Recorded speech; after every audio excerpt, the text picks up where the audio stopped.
like to call to order the City Council work session on Monday, May 9th, 2016.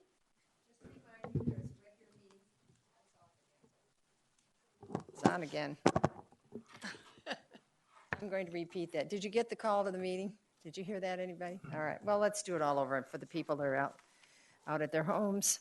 I call to order the work session on Monday, May 9th at 4:30.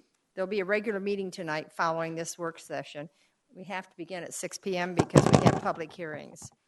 All right, secondly, Councilman Stipp will not be attending the work session tonight, but he will be attending the regular meeting by telephone. There is a delay as he speaks from where he is. Must be on a military base, that's all I can think of. And so I don't know how much he's going to join in the conversation, and there may be a pause in between. We have one item on the agenda tonight. I'd like to remind council to refrain from asking questions until after the staff's presentation. So we'll start out with 3.1.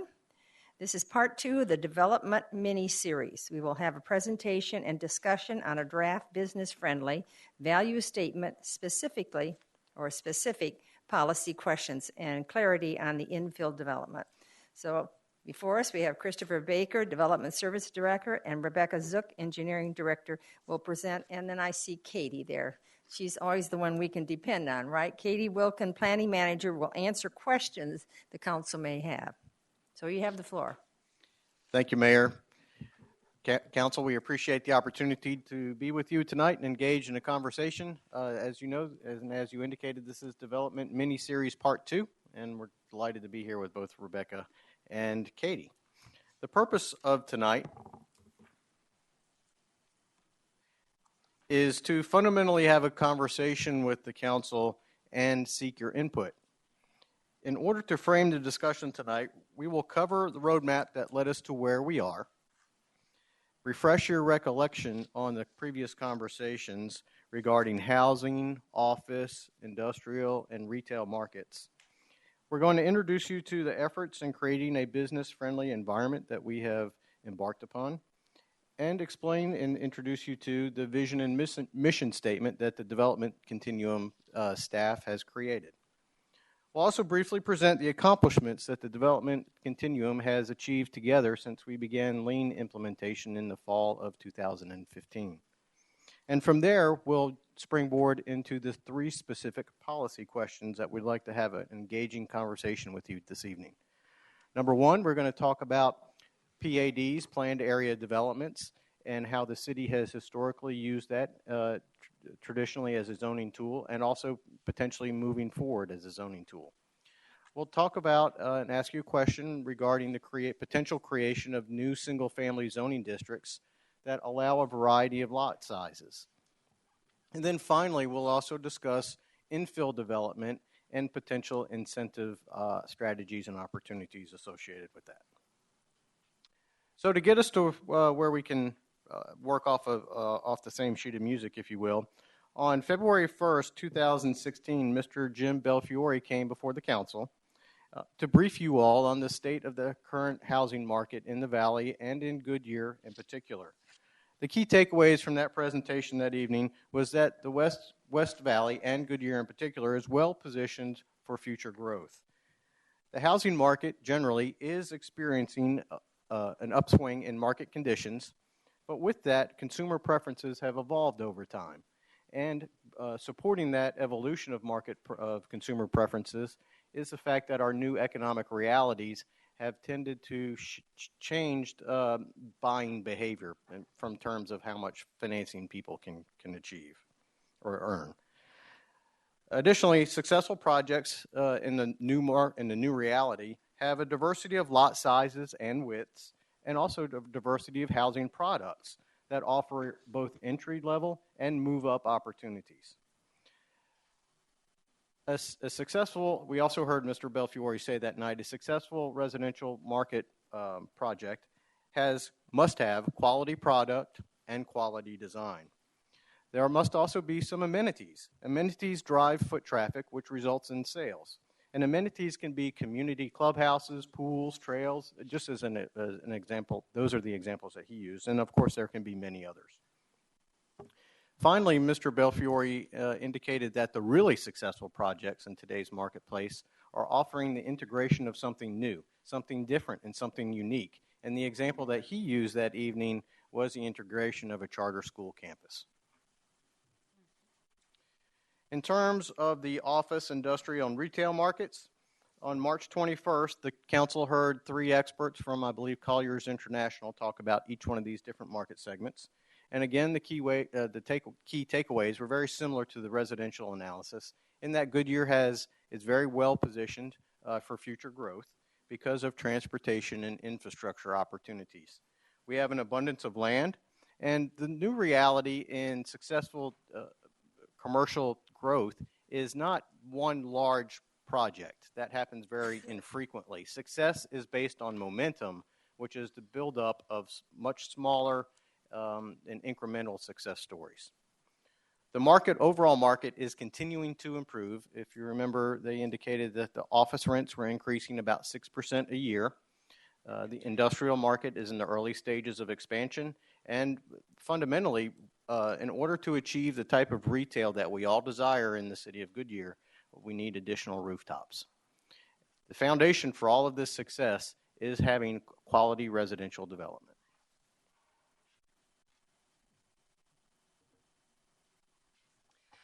Thank you, Christopher.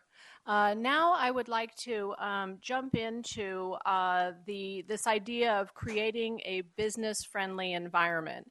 And where did that come from? I would like to focus real quick on the city's strategic action plan, where providing exceptional customer service is one of the paramount focuses of that. And so ultimately what we're trying to do is identify what does that mean.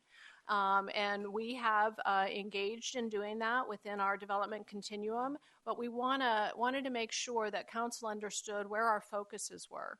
It was to make sure that we're meeting the desires of our community, our citizens, and councils when we look at what does that business-friendly environment mean.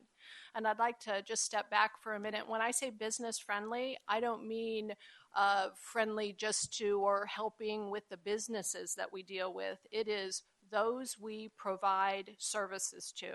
That could be anyone from a person coming in to add a pool, an addition, to a business starting up who's coming in to get their business license, to a residential developer, a home builder, somebody who's trying to build a custom home. So it runs the gamut of everyone that we do business with, that we want to provide the very best service that we can. We want to be able to convey these expectations to our customers of what they can glean from working with us. If I go in and work with the city, what am I going to expect? Are they going to be helpful? Are they going to show me the way and guide me? In addition, as management and staff, as we roll this out, we want to be able to measure against benchmark cities. We want to look at how we're performing on a daily, weekly, monthly, and be able to report back to council as how we're doing business, because ultimately this tells us something. It'll let us know where maybe we can make additional improvements, but it's also going to show us when maybe we need additional help because the community has continued to grow and we're getting more permits. So it's information that is helpful to us.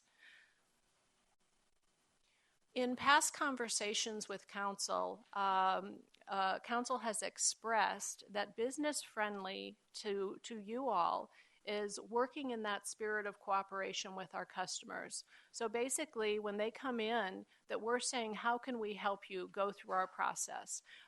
What questions do you have for us? Would you like to meet with us? That when we do meet with them, we're working to find solutions. That maybe they say, well, can I do X? And we're like, you know what? Currently, X isn't allowed in our code. However, Y and Z are available to you. Y takes a little bit longer. Z might have an additional permit fee associated, but we're here to work to achieve what you need. So we're going to work with them to find the solution to really what they need. Another example is that we want to make sure that we're providing consistent answers to our customers, that we have good guidelines available to those customers before they ever come into us, that they can look on our website, that they can look at the engineering guidelines and our design review, that we're providing good information to them, we're being consistent, and we're being very clear in our process. So when they come in to meet with us at a pre-application conference, and they tell us what their desires are, that we're able to say, well, here are the 3 steps that you need to go through and the estimated time frame that those will take. And so also proactive communication. I'll just give a quick example is if we receive a submittal that maybe isn't what we had hoped for, that it was substandard in some things, that we're not going to just provide comments and kick it out to the customer, that we're going to give them a call and say, hey, come on in. We noticed that there was maybe some confusion on what our expectations are. So we sit down at the table, we have a conversation with the owner, the engineer, the architect, so that there's a clear understanding. And that way the next submittal is pretty close to approvable. So that's our desire and our focus. I'd like to introduce you to the development continuum has worked together to come up with a vision and mission statement, and we think that it meets the desires of council. We are driven to build a greater Goodyear together. That's with our staff, with council, with city management, and with our customers, that we want to provide the very best for our citizens. And I won't go through the driven, but deliver, respond, initiate, value, empower, and that we're never going to stop learning.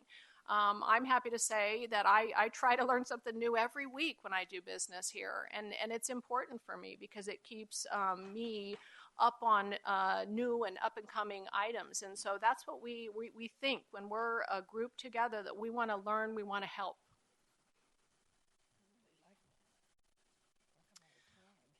And so if I could take a little bit of time because we have been working long and hard, all the staff, I want to say, over the last, say 6 to 8 months, working and looking at all of our processes.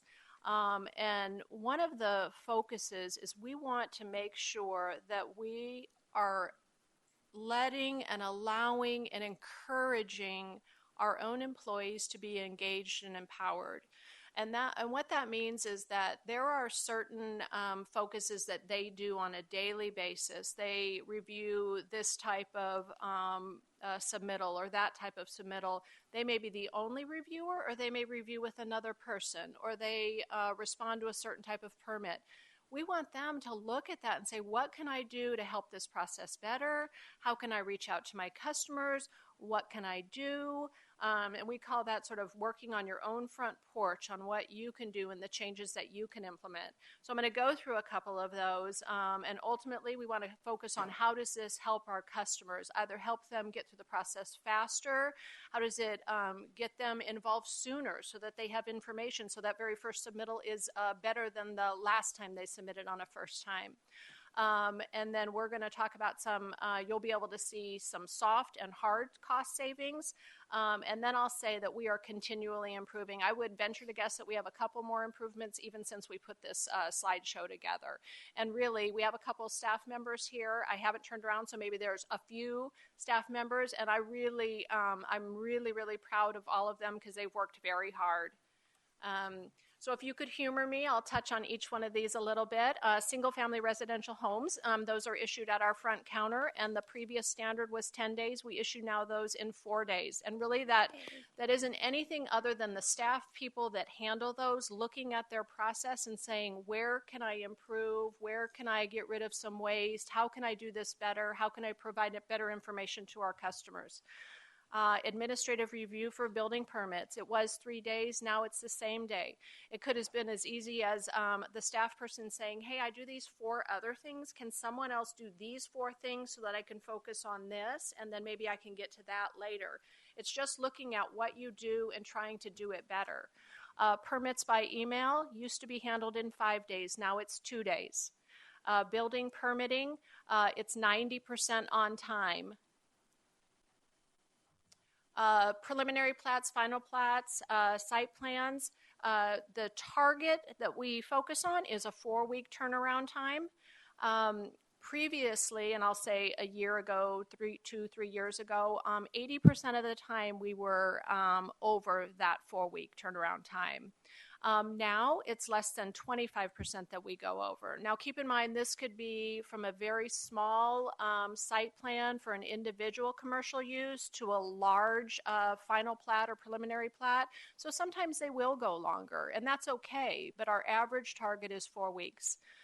Recordation of final plats used to be 3 weeks to get that done. Now it's 3 days. We worked very closely with the clerk's office.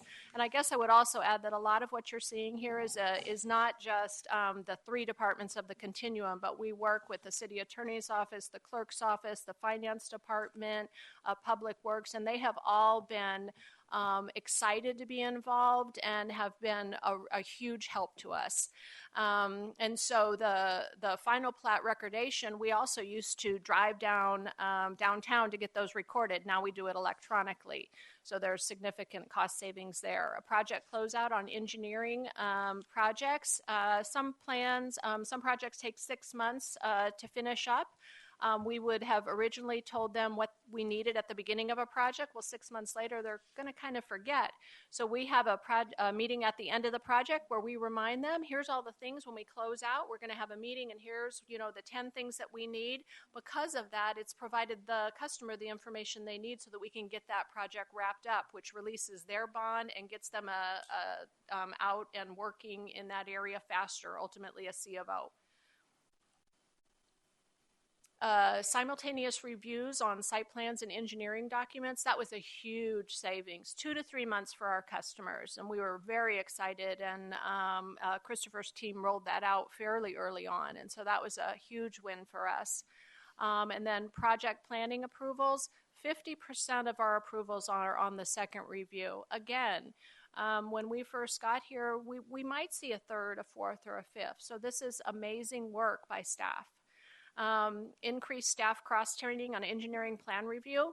This was achieved by efficiencies and increased training for staff. So we had a couple staff members that worked on one type and a couple that worked on another. We actually molded them together so that we were able to cover more territory with the same amount of people, and that's really worked with level loading where we had some increased plans in a certain area. They would just sit there, and now we've been able to work with staff, and they've been more than happy and excited, honestly, to work on different types of projects. And then administrative duties. I had one staff person on the administrative side that was working in one division. We were able to identify where she had some wonderful aptitudes in a different area. And so we were able to look at her time spent and realize some areas where we could share some of the workload. But ultimately, she was able to gain some additional experience and do work in another division. So we did not have to ask for a half-time FTE because of that. And so it's very exciting. And then business registration, which I know we've talked about before, going over to finance, but it's been in the development services area for some time. And this year we were able to work with the city attorney's office and finance, and just by following or putting into place some specific guidelines as already in our city code, and they've been there for a number of years, we were able to increase the renewal rate by 75%. So now I'll hand it over to Christopher.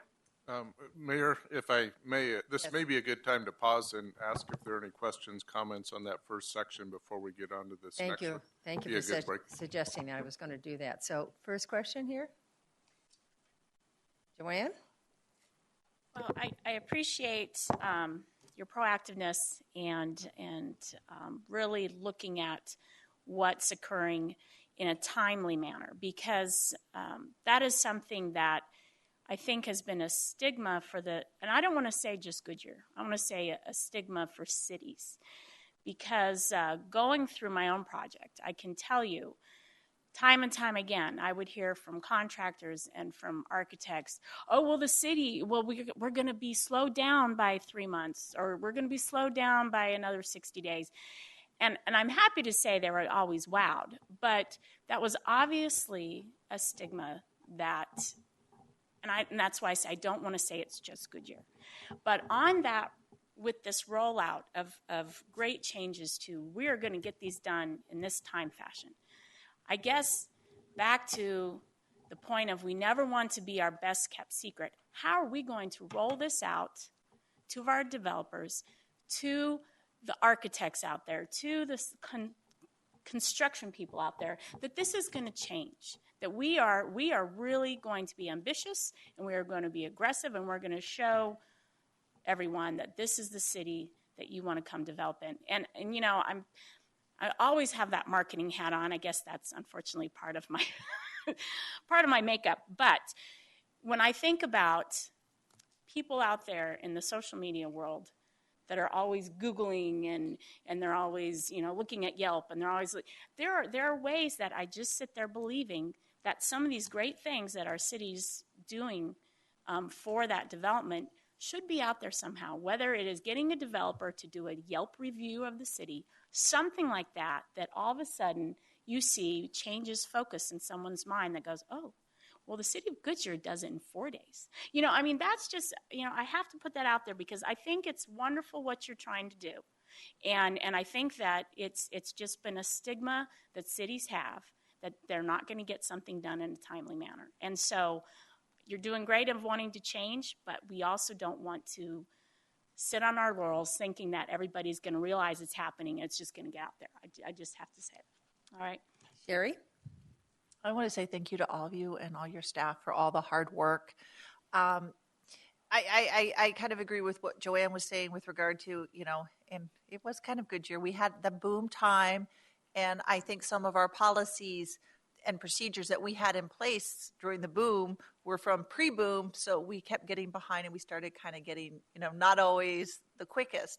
So I think this is a great plan. I think it's a great program. I like how you guys keep striving and hitting those targets, and you keep striving. I think that's wonderful. And I think one of the best ways is going to be word of mouth. As the developers come through and they're like, oh, well, we can get this, you know, in 4 days, they'll tell, and it will spread through the community. And, you know, anything else, like what Joanne said, is wonderful that we can, you know, forward that out. But I think the biggest is going to be word of mouth, that, you know, once they see that we're on top of it and we're getting those plans done and they're getting their information back, I think that's great. So say thank you to all your staff and all their hard work that they've done. Joe? Yeah, and again, thank you. There was a few pieces that you hit on that I've already made a note that you hit. Again, to developers, time is money. So anytime you can streamline anything from a quality standpoint, that's a plus to them. Streamlining the process kind of falls in there.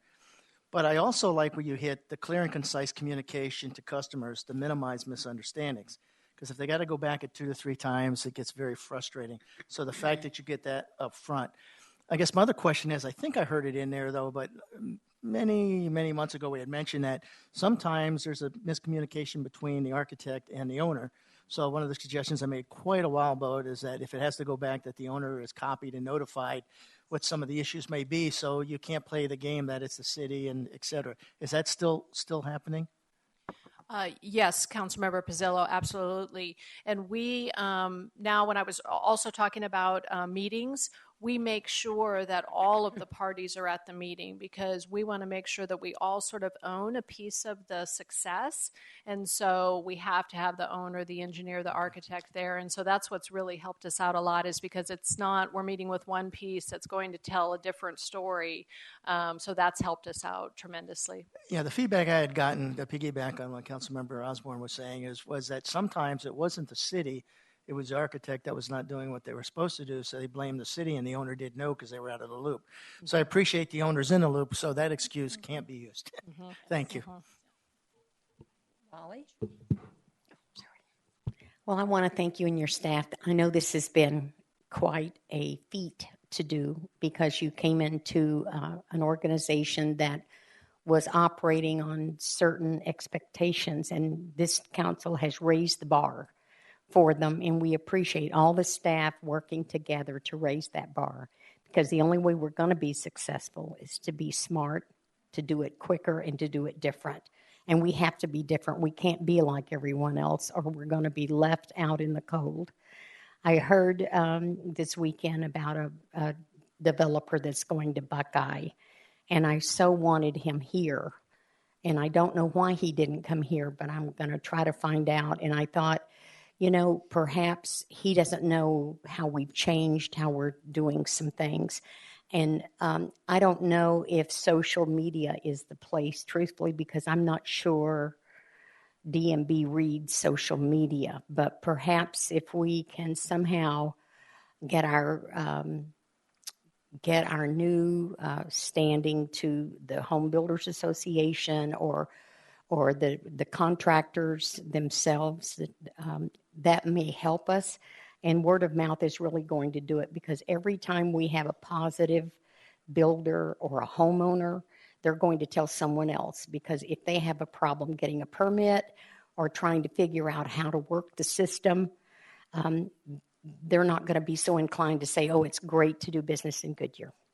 And that's basically what we want everyone to say, because Goodyear is a wonderful place to be, and we want them to come, and we'll try to help them all we can.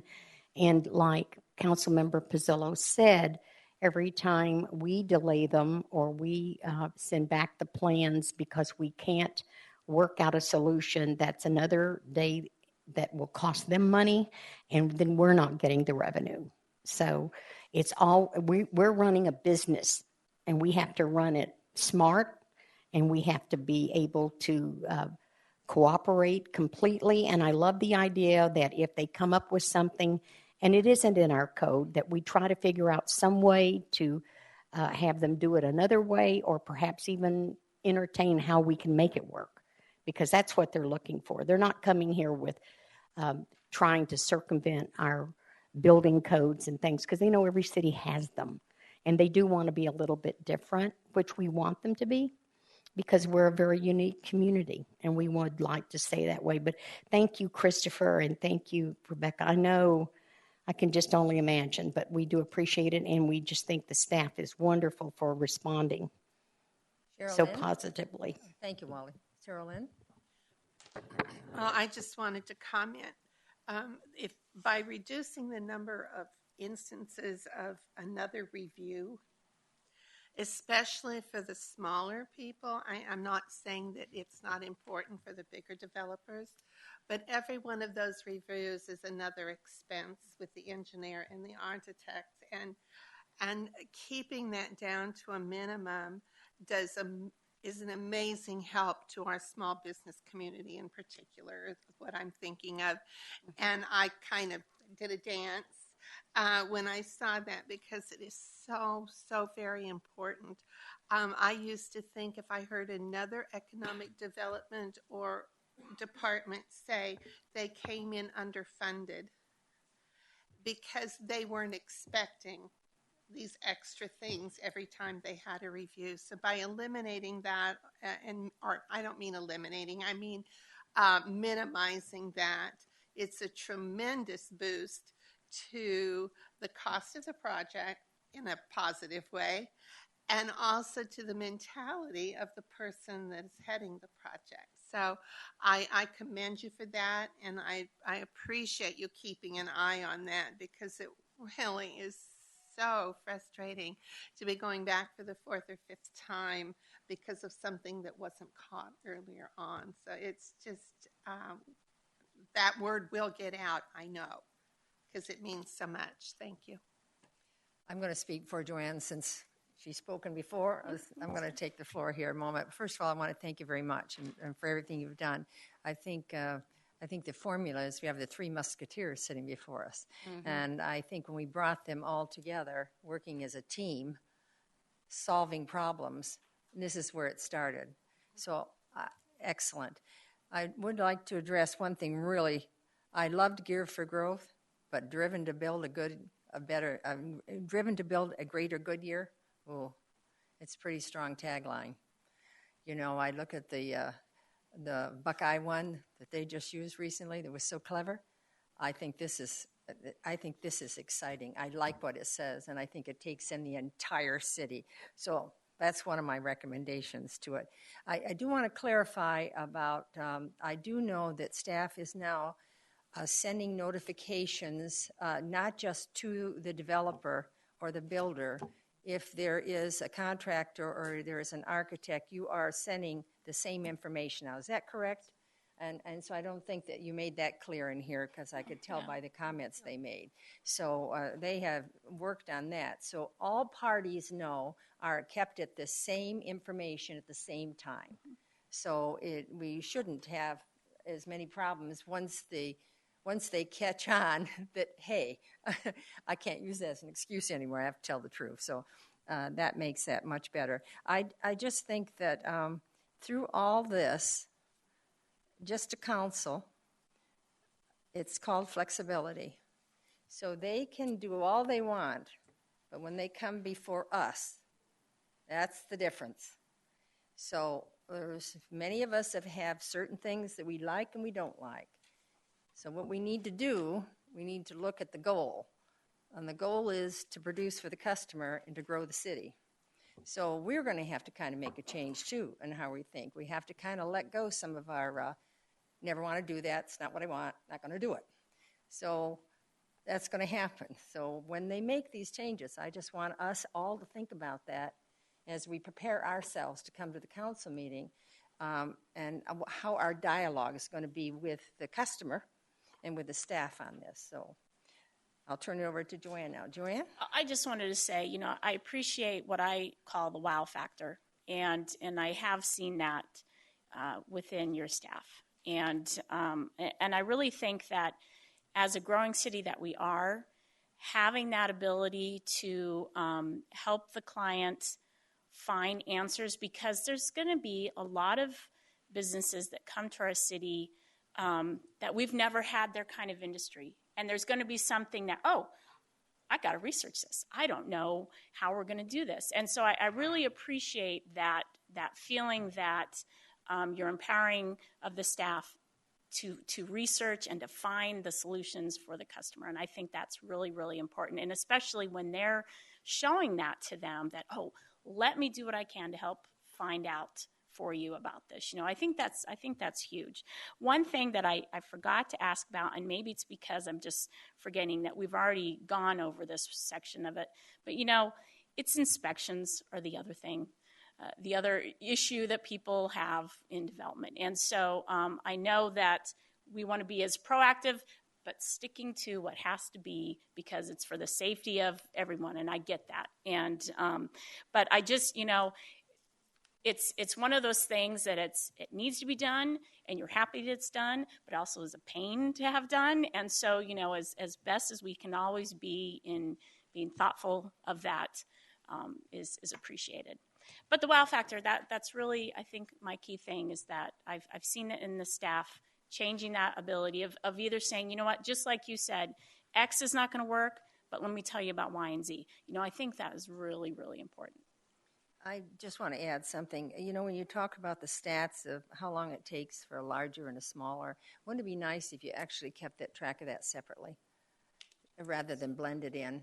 Because blended in changes the effect of what you're doing. So I would like to see if they could work that out. I had one other thing in here I wanted to say, and now I took the star off of it.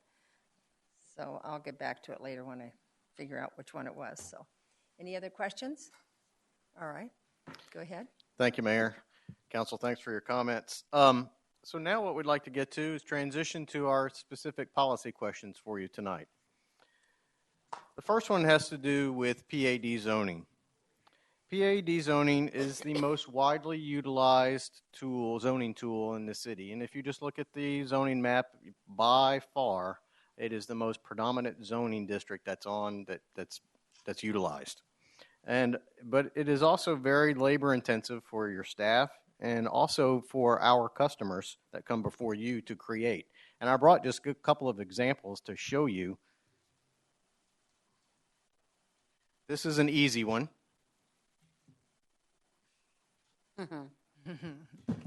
This one's a little bit more difficult. Oh my gosh. And this one was more challenging. So as you can see, this represents hours upon hours of not only staff time, but also investment from the private sector. And so, these are just some examples, and we have bookcases full of these. I just turned a few in today. Ma'am? that I had Yeah. from years back. So, each PAD is unique, and as I indicated, it's very laborious and can be very complicated for staff and our customers. But it also takes a long time to get approved and create. It can take anywhere from 6 to 8 months or so. PAD zoning can also only be revised by going all the way back through the public process, meaning you start with a pre-app, then we have staff review of the application and submittals, followed by citizen review meetings and public hearings at the Planning Commission and public hearing at the council meeting. So that's the only way that we can adjust a PAD over time. PADs are used currently frequently and is frankly the only tool available to the development community to create and entitle lots less than 60 feet wide. So if anybody wants a lot smaller than 60 feet, the only way to do it is to create a document similar to these in a PAD. And I'd like to point out that quality development can certainly take place by just using the city's straight zoning districts or hard zoning districts. I'm going to use those words interchangeably through the presentation this afternoon.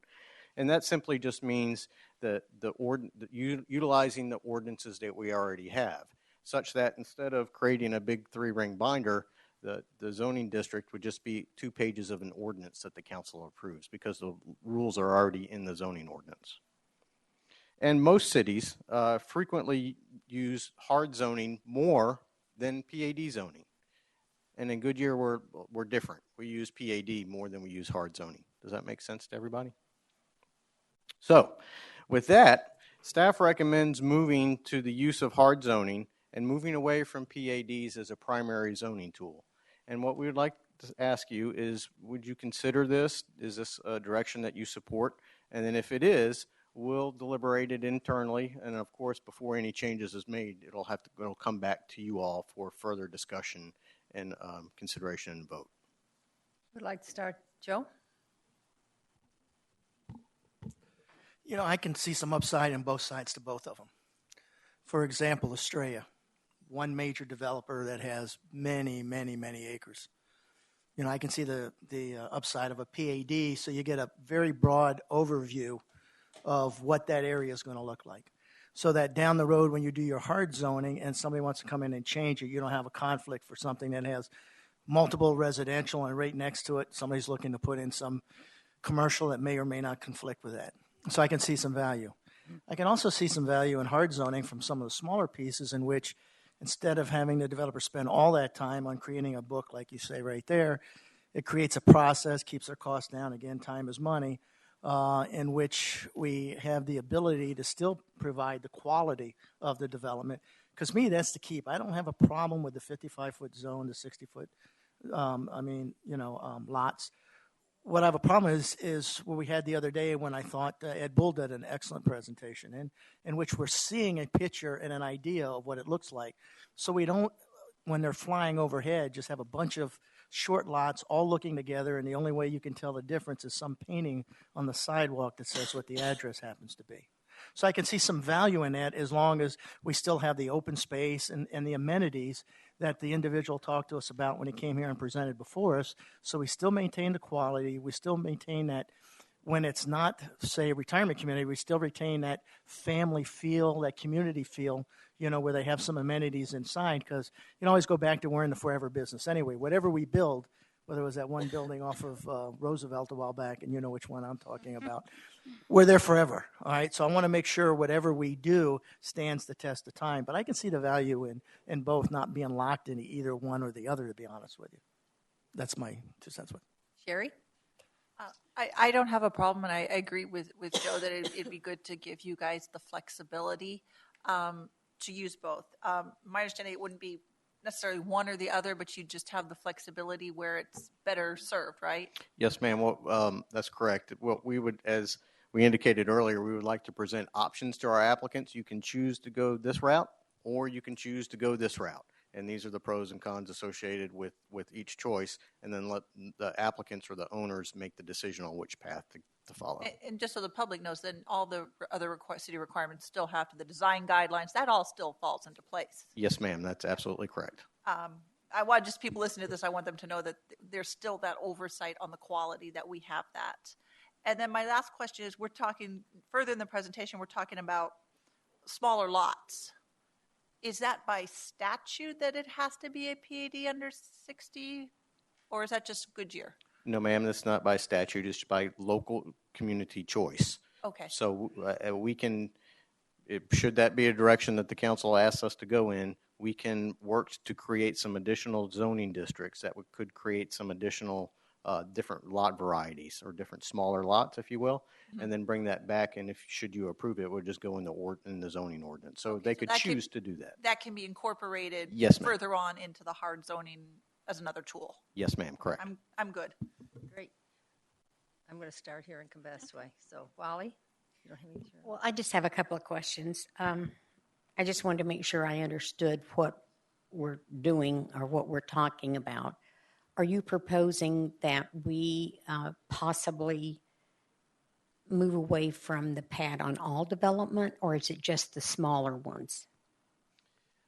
Right now, what we're asking is, because PADs is the primary tool that people utilize in the city of Goodyear to create development, that we look at creating additional zoning districts, hard zoning districts in our ordinance, so that people can just apply to that particular So they'll have request. a choice. They will have a choice. Right now, there's not much of a choice. If you want to do anything less than 60-foot wide lots, you have to do PAD. There is no other choice. Okay. And my next question is, do most cities use the PAD requirement, or are we one of the few that do? PADs in most cities are not, let me put it like this, not as frequent as in Goodyear. PADs in Goodyear is used more frequently than in other cities. And I have a comparison slide I'm going to get to in just a couple of moments that will help illustrate that for you. Perfect. And then I hate to put you on the spot, Christopher, but do you know why Goodyear uses them so much and the other cities don't? I think I do, and Katie can chime in if I misspeak. But approximately 10 years or so ago, the council at that time deleted one of the zoning districts in our ordinance.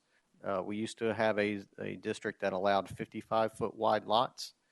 And so by deleting that, we essentially pushed everybody into the PAD route. Do you know why we deleted the 55-foot lots, Katie, dear? Thank you, Councilmember Campbell. First, I wanted to add that actually the newer communities use a lot of PADs. Peoria, Buckeye, Surprise, you're going to see a lot of PAD zoning in those communities. The older communities, Tempe, Phoenix, is where you're not going to see it used as much. And I think it probably does have to do with the smaller versus when a master plan community comes in that's, 2,000, 5,000, 10,000 even acres, which we've seen here at Goodyear. It helps you get your handle on it when it's a PAD. That's what we've used in the past. That doesn't mean that's what we have to use in the future. To give you history just on the 60-foot wide lot, there was a 50-foot wide lot category, and Councilmember Osborne, you might have been on the commission when that. I remember this whole discussion. It was in 2004, and so there was a 50-foot wide lot product, and Councilmember Osborne might be able to add more. And I don't think, were you on the commission at that time? If I was. Okay. Yeah, it was in 2004, and the idea was mostly that a lot of the houses we were getting on that type of lot, they were very high quality houses. They were in very high quality neighborhoods, but they would often be very garage dominant. There was a lot of, you couldn't get as flexible with the architectural details on a smaller lot. Like you couldn't side turn the garage or do different placements with the garage.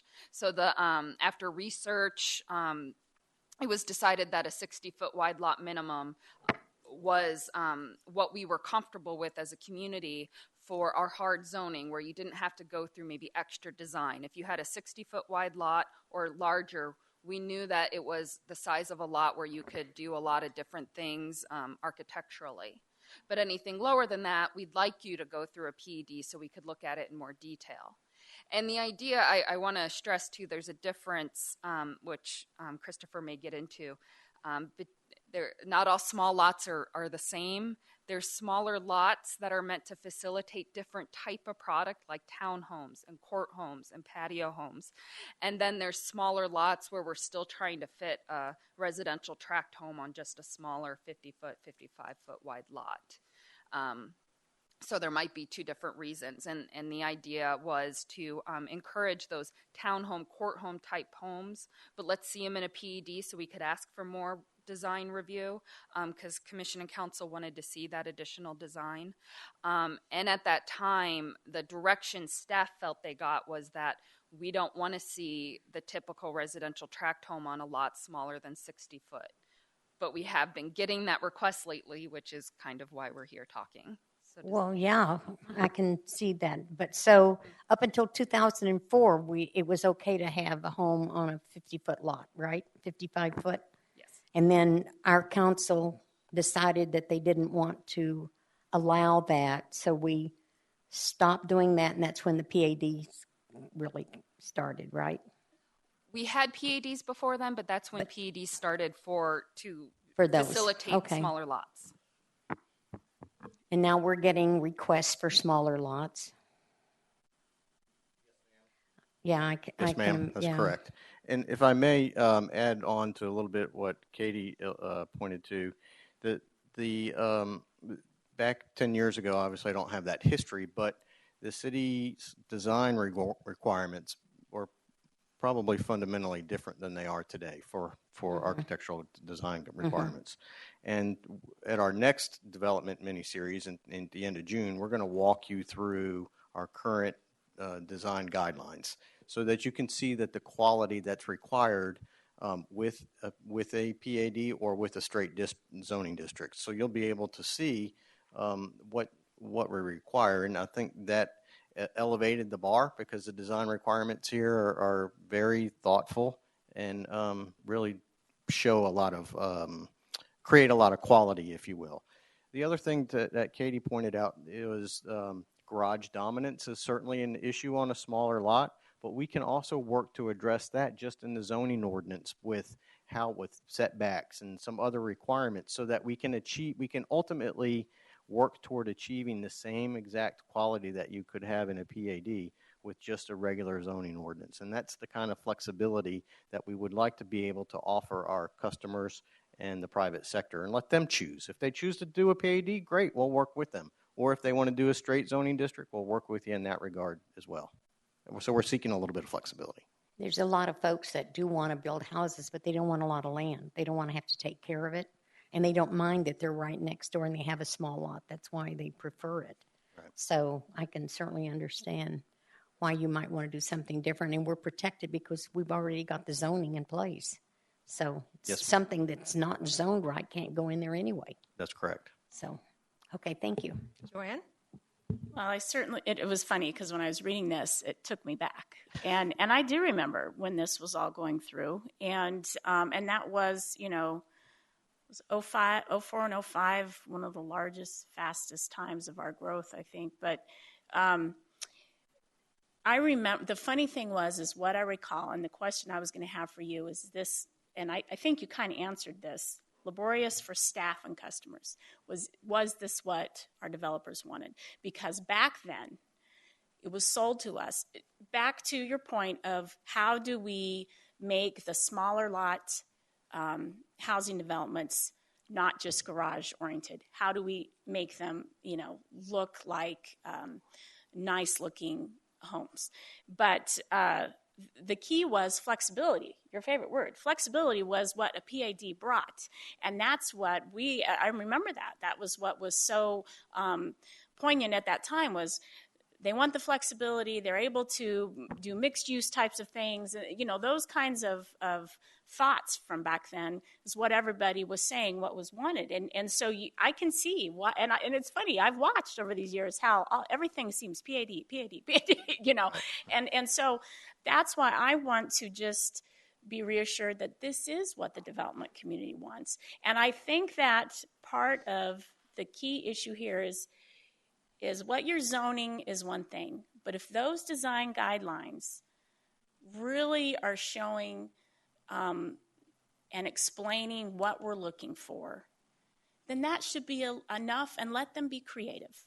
And so, I mean, if I remember the days when it was curvilinear streets was in everything, and the making sure that the headlights didn't, go into someone's, living room window. Yes, I remember all of those discussions because we were growing so fast and we were trying to be thoughtful of the process for, the citizen.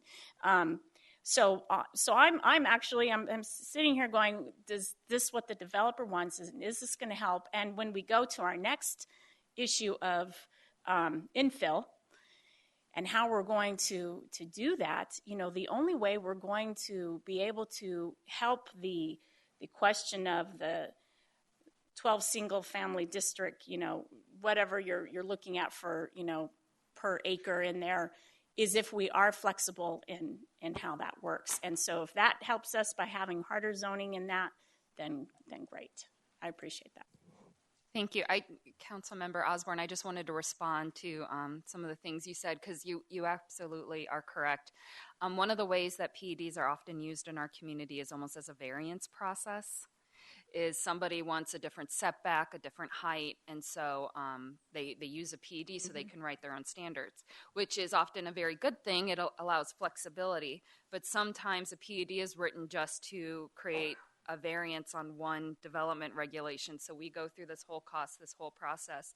So I think if we get direction tonight from you that we do want to look at more hard zoning, the next discussions we'd have in the future are we comfortable with our development regulations? In what instances would you be okay with changing those? Because, we can even, we can write our development regulations to have flexibility, that it's a 10-foot side setback, but in these specific instances, we could allow less of a setback. Right. We can have those discussions in detail of where you want those development regulations to be. So hopefully we know we can update our zoning ordinance so it's exactly what you want to see in the community, so we won't have to use it as like this variance process, because it's the only tool we have to give flexibility. Sherilyn? Unfortunately, I don't have that Joanne or Sherry have, because I did not have that experience on PNC.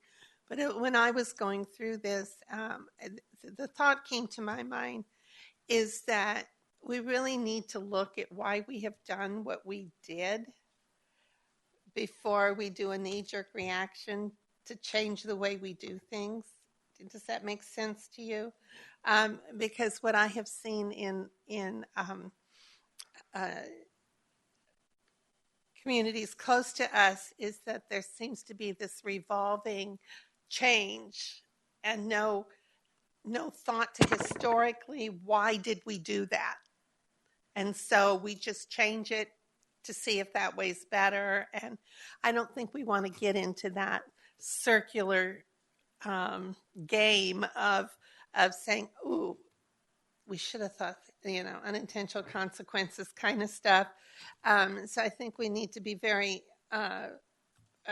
understand history and why it happened. It could be the culture was different, the market was different. There are all kinds of things that promote a change, but I just think we need to be thoughtful when we do this and not just do it because there appears to be a better solution. I think we need to think it through. That's my thought. It sounds to me at this point that's what you're doing, and I applaud that, because that's how we don't end up with a product that we're really not happy with and trying to figure out how do we remedy this. So those are the thoughts that this particular presentation. I think the most difficult part of this is that we, in our minds, are looking at communities like Palm Valley and Pebble Creek and Cantamia and all of those areas where we see it very defined on how it is. And see, you're going like that. That's exactly what. So it's that mental transition that's not understood. So somehow we need to create a demonstration of a community. You can get on the whiteboard, you can do sticks, I don't care what, you can draw your houses, whatever, but give them a feeling of what this means. Because sitting right here, I can see where they're coming from. I went ahead and pulled out the guideline book, looked at all the types of homes you could have, and, you know, we got a big thick book, and I was cleaning them all out, so I read the thing through, and so I felt assured that we would have really a nice combination of homes being built, as well as businesses, if it goes into that side of it, because the book reassured me. And so obviously we have guidelines they do have to follow. I think the neat part of this is that we have to stop thinking that these people are going to have that much acreage. I'm thinking about in the west that we've been working for, all those short little patches they have, how interesting that whole area could be. And I understand what you're talking about traditionally, how do we want our, you know, like some cities have everything in red brick, you know, or some cities they have pillars, and some cities have all kinds of really strict guidelines on what to build. But I think that our city is big enough to be able to make transition in some unique areas, because we have the pastels, the colored guidelines is definitely, we aren't going to put a yellow on a chartreuse home and a pink home, which some cities have done in those areas. But I think that we have that, we have planned enough for that. And so does it matter on the acreage? Is it more difficult when somebody comes in with a huge amount of acreage compared to, you know, smaller? Oftentimes, as Katie was alluding to, on the larger projects, is PADs can be quite useful. On the smaller projects, frequently the straight zoning district is much more expeditious and easier to get, frankly, done in a short period of time. Basically, what we're saying is that we could do the PADs for those larger. We wouldn't have to change everything from to hard, where we'd still have that versatility, and that it would feel like you had more grasp on it of how it's going to look. Because we're kind of snobby sometimes about this. You know, we do love our city and the way it looks, and we don't want to have pockets of things that do not look. And if we're building homes, lesser priced homes, you know, price sensitive homes, I can see that coming. And I think the council would be assured if we have certain guidelines that when somebody builds a small house, it's still going to look as good as the house up the street that they paid $300,000 or $400,000 for. The exterior of the home and the features, and I think that's important, because if you lose control to a certain point, there are developers that would come in and try to put up a flat home, flat roof, flat front, no amenities, no nothing, if we didn't have these guidelines. So we feel secure by the guidelines, but I really would like to see a speedier process for some of these, in West Goodyear, on some of that area. That's a perfect area to try this in. I think that would give them the ability to start sooner, and the cost of it, the permitting and all that would be, you know, probably a low reduction on that. So let me see, did I get everything I wanted to have in there? Yeah, that's about it. Thank you. So we'll transition to our next question. And then setting the frame, if you will, or framing our discussion, in preparation to asking the next question, you know, lot diversity, as Katie alluded to, in size and width, relates also to home product diversity, the townhouse, the cluster homes that Katie was referring to. So it's not just single family, a tract home on a small lot necessarily that we're considering. And currently, the city, but back to single family for a second. Currently, the city offers 3 residential districts, and you can see them in the red. That is red, right? The red box. I'm colorblind, so excuse me. The red box there. There's the R110, the R17, and the R16. You'll notice that the site area or the lot area is 10,000, 7,000, and 6,000 square feet, and the lot width is 80, 70, and 60 feet wide. That's currently the what we call the hard zoning, or the straight residential single-family districts that are currently on the books. As as we frequently do, we like to compare ourselves to what's going on in the valley and some other notable cities, if you will. For example, Gilbert has 9 single-family districts, with the smallest lot being 2,000 square feet. And in some instances, they allow lots less than 55 feet wide. Scottsdale has 12 single-family districts, with the smallest lot being approximately 3,300 square feet, and in some instances as small as 45 feet wide. In Peoria, they have 8 single-family districts ranging from 6,000 square feet and a minimum lot width of 50 feet wide. So again, we just want to illustrate what the, if you will, competition is out there, what they currently offer by their hard zoning districts. Essentially, to do anything less than that 6,000 square feet and 60 feet wide, you'd have to do the PAD that we just discussed right here. So, with that lead up, we would like to know if the council would entertain and be supportive of potentially some new residential zoning districts that allow lots that are less than 60 feet wide. Sherry? Oh, go ahead. I called her, so Okay, we'll go that's Sherry. fine. Sherry? Okay, I love it. Recently, it just came out that I guess the largest group is now the millennials. They've now overtaken the baby boomers. Yep. They don't want big lots. I mean, you just turn on the TV. I'm a tiny house fan, and I think that really just showed the people at large what can be done with a small space.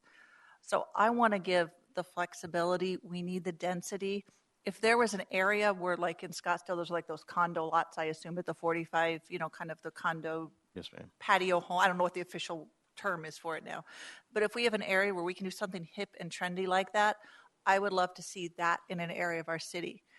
So I am for whatever kind of flexibility we can get, stay with the guidelines, but we've got to have, not everybody wants a 2,500 square foot house, 4 bedrooms and a half an acre anymore. People want to move. They want to be able to go and move quickly. That's what millennials don't want to be tied to a house. Lock and leave. That's what they want. They want lock and leave. And then you've got the retired. We got a lot of retired people too. We want to attract those too, that people want to travel and be gone for 6 months. So I would love to see different lot sizes, what you can do, we can attract with them. I know you guys will keep the guidelines and the zoning and keep that professional and so it looks nice, but there's so much that can be done and I'm all for it. I am too. I spent yesterday afternoon in Victory at Verrado and also in several areas of Verrado and just walking around. Those lots aren't that big either, and it's absolutely gorgeous. And for what they've done, it was a hometown feel that was just wonderful.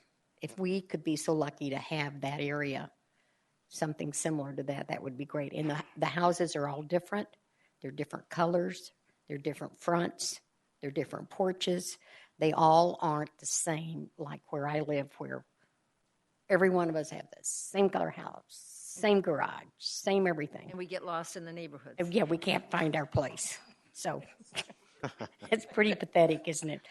But anyway, I just think it's a wonderful idea because if we don't change with what the demand is now, we're not going to be able to grow our city like we want to grow.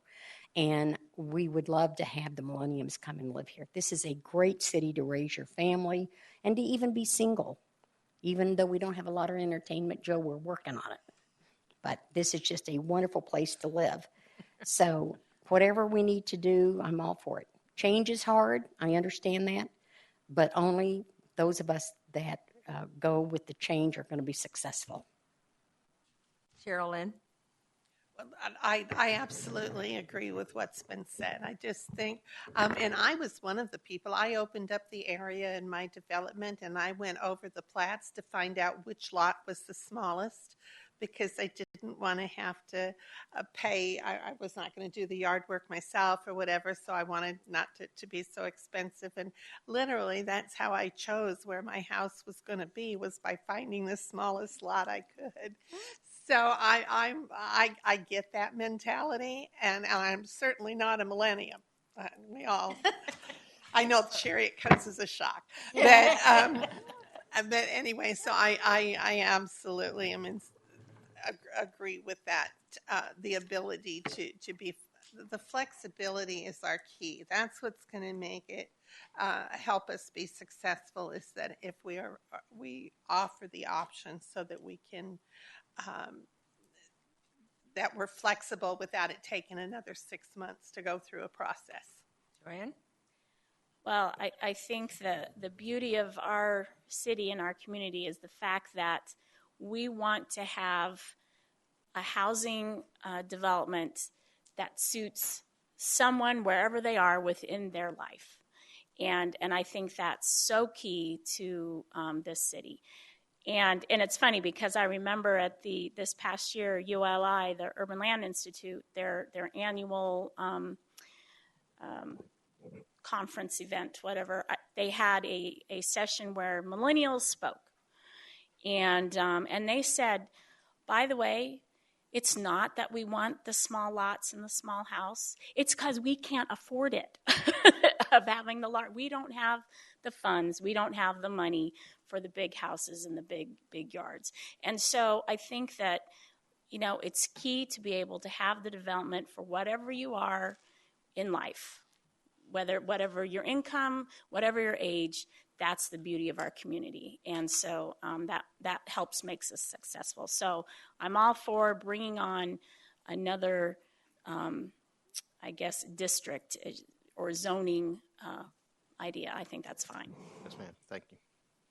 Well, I'm all for it. I believe in diversity and flexibility. But I'm already on the roll. So you just have to wait. We're going to change it. We'll change this. You know how I am. Go ahead. But along with this, the biggest thing is that I think that, yes, millennials want small, but they want their parks, and they want their bike paths, and they want all of that. So as we do this, I think that the emphasis has to really be on that outdoor entertainment.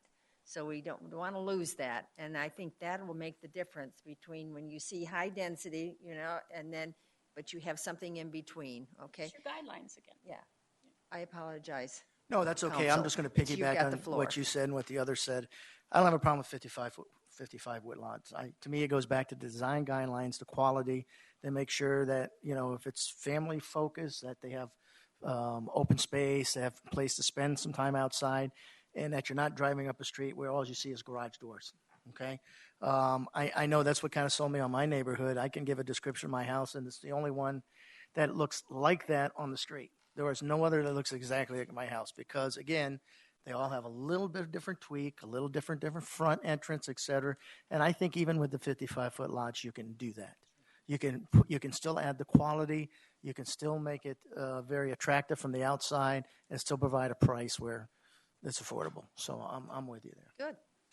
I think you have your answer there. Yes, ma'am. Thank you very much.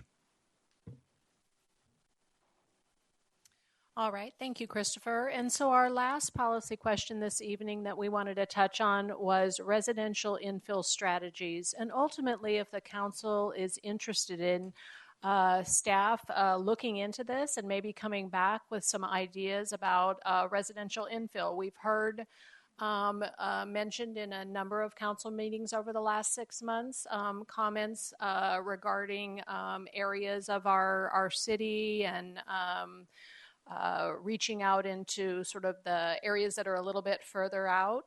And so we are interested in hearing from council, and I've just got a map I'm putting up here. It in no way means a certain area that we're looking at, but what we are thinking is that it would make sense probably to have some sort of strategy in those areas where all of the services are existing. Water, sewer, public safety, facilities and services are already in place. And I wanted to just talk about a couple examples. This one we have here is located on the north side of Van Buren, west of Australia, the one I have highlighted or encircled in red. It happens to be an existing residential development that was partially constructed, but I'm focusing on that one, but there could be any other that you see in that screenshot that hasn't had development on it, but ultimately those all are within that sort of area that would maybe be considered infill by council. Another example is this is on the south side of Centera, but on north of Yuma, and this one is east of Estrella. And again, this one was partially developed, and so we're interested in hearing from council if there would be support of looking at strategies to maybe encourage infill development. And again, we're not proposing anything tonight. We're simply interested in hearing from council. Good, let's start with that one. It's 5:41, and we have to start at 6. So let's, Joe? I'm a big fan of infill, and for a lot of reasons. I would rather, and again, a lot of the, the horses left the barn on a lot of issues. But with this, because of the way our city is and the size of it, as you move out, it puts tremendous stress on the various services. And if you can encourage, because we always talk about we need rooftops to generate the retail, et cetera, if you can generate the rooftops in an area in which you currently already have services provider, and I'm talking about police and fire, your water, your sewer, et cetera, then to me it postpones those inevitable big jump costs, those $2 million to operate a fire station, those type of things in place. So I'm a big fan, and I'd be 100% behind any look at any strategy to try to promote infill, because to me that's the way I would like to see us go. Joanne? Oh, I agree with you, Joe. I guess I'm going to be curious. You gave some good areas that obviously would qualify as infill. I guess my question is going to be more towards Rourke and the legality of how you do that without saying, oh, well, you gave it to that guy, why can't I have it over here? I mean, those are going to be isn't this, you're gifting that to them. That would be my question is, how are we going to do this? Because I'm all behind it. I think that's what's going to be best, for a city. We all know that the leapfrogging for years, there's some issues out there. And so this is really going to be, is a positive thing, but I just wonder how we do it. That's all. Yeah, I'm just going to interject. I think Avondale's doing it. Are they? I'm just curious. So how do you do it? It'd be good to talk to some of the other cities, because some of them, they are doing it. So, Wally? Well, are these the only two areas you're proposing, or are you just giving those as examples so that? Simply just examples. Perfect. I'm all for it. Sherilyn? I echo what's being said, and as a matter of fact, where I am was an infill project. That's right. Okay. That's right. Sherry. Yeah, and I'm with you. I'm 100% for this. Okay. All right. Thank you. All right. Thank you. And so with that, I'd like to just wrap up our part 2 of the mini-series. The next time we are going to come back before you is on June 20th. At that time, we are going to be reviewing the design guidelines. In addition, we're going to work with council on a lean exercise, and we're going to process map a couple of our processes just to show you how we've been doing it, but also we want your participation in how we lean through a process. And thank you very much. If I may add just one additional thing real quick. In the next week or so, the council will be getting this booklet. Oh, good. Called Goodyear Home Products. It's something that staff put together to provide a basis of commonality and verbiage and pictures on what we mean by different housing product types. Because when I say townhome, it may mean something to the mayor and it may mean something different to Katie. And what we did is put pictures and words in here, as you can see, so that we can all work from the same basis of understanding. And this will be important as we move forward to talk about design guidelines at our next meeting. Great, this just doing it. And thank you again for Driven to Build a Greater Goodyear together. I really liked it. So we're going to adjourn this. We have to start at 6 o'clock, so you'll just have 15 minutes. Meeting adjourned.